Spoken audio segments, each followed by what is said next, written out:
There's no feeling more intense than starting over.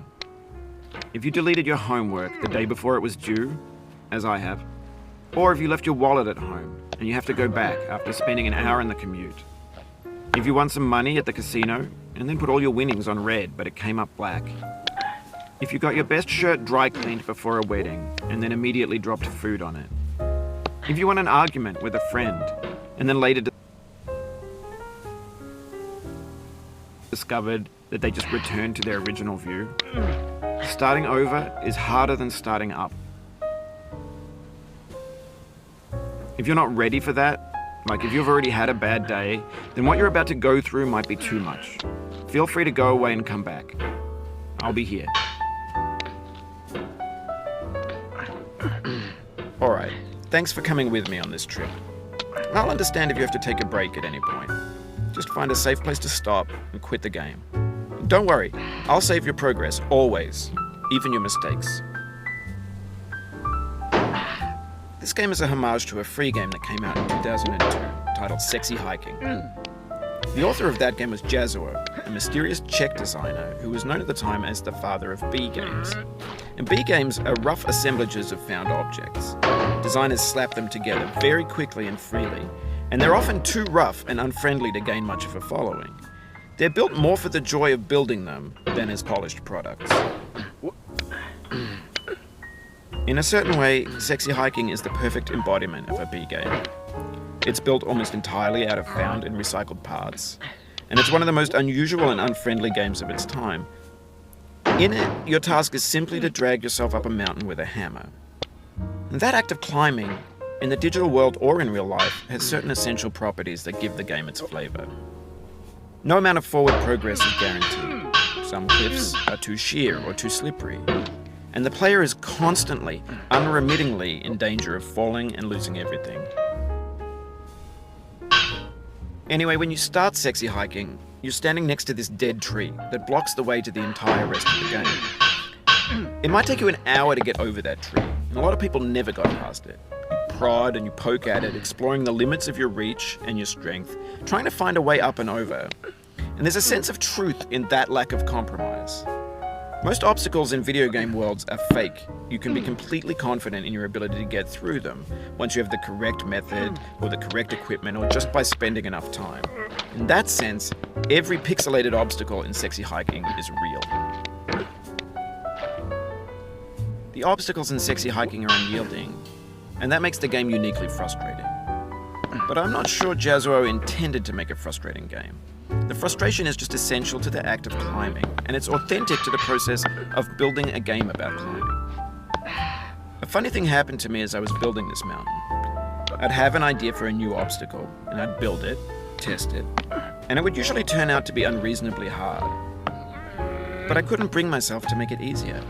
It already felt like my inability to get past the new obstacle was my fault as a player rather than as a builder. Imaginary mountains build themselves from our efforts to climb them, and it's our repeated attempts to reach the summit that turns those mountains into something real. When you're building a video game world, you're building with ideas, and that can be like working with quickset cement. You mold your ideas into a certain shape that can be played with, and in the process of playing with them, they begin to harden and set until they're immutable, like rock. And at that point,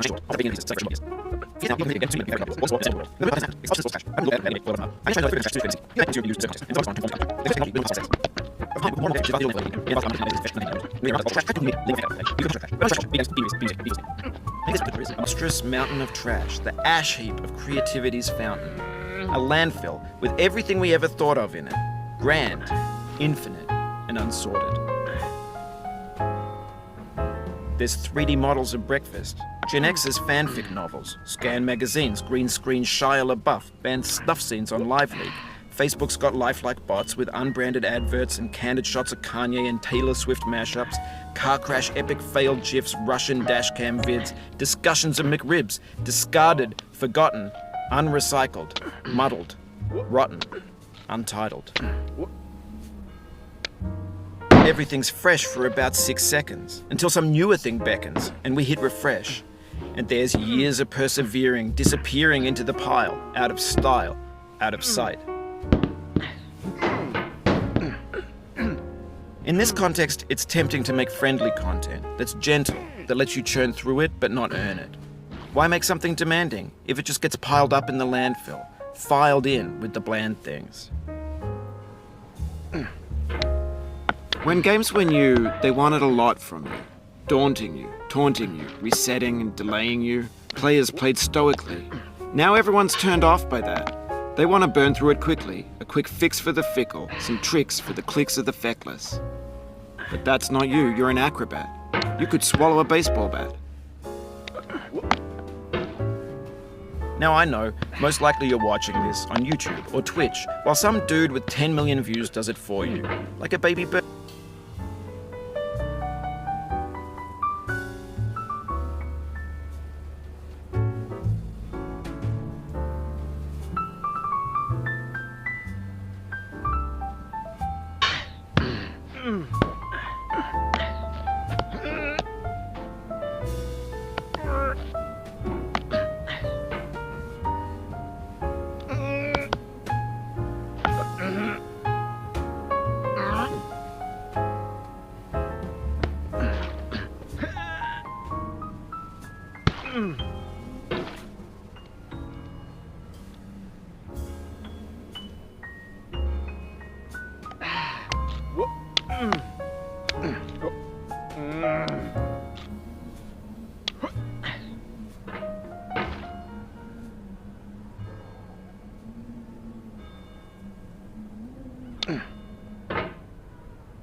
Oh.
No.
What? Oh no.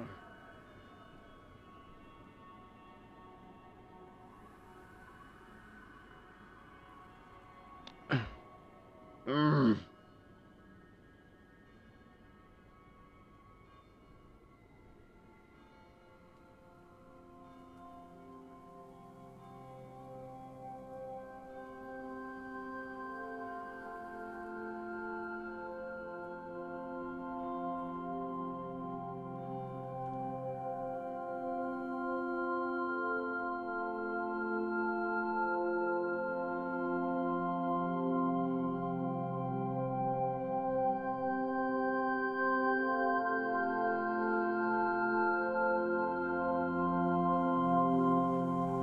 I'm going down the road feeling bad. Lord, I'm going down the